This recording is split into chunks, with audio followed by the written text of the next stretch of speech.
Bonjour, c'est l'instant Lovecraft, le 39. Devant, on a un chantier, en bas, on a un cinéma. Là-bas, on a les immeubles. Derrière, c'est la vieille ville de Bordeaux. Là, ça s'appelle le Forum, je crois, des toits plats. Juste, ce qui m'intéresse dans Lovecraft, c'est aussi pourquoi, quel voyage il n'a pas fait.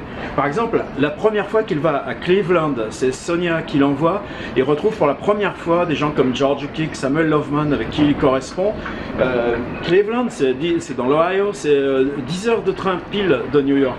Et pour lui, ça va être une révélation. Par exemple, là-bas, il écrit une lettre à sa tante. Imagine que je n'avais même pas de cravate, en manche de chemise, juste les bretelles en manche de chemise. Quelque chose, une liberté qu'il n'avait jamais prise.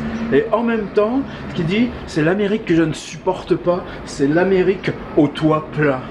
Et c'est qu'ensuite, Sonia va venir travailler à Cleveland, il va refuser de venir, Sonia ira travailler à Chicago, et pourtant, qu'est-ce que ça aurait été important pour lui, Chicago, avec le développement de cette ville, les éditeurs de magazines qui y sont, il refuse, il se baladera toujours sur la côte est, toujours maison coloniale.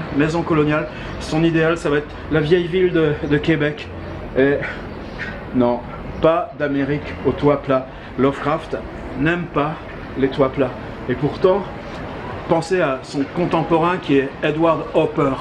Qu'est-ce qu'il en fera, lui, des toits plats?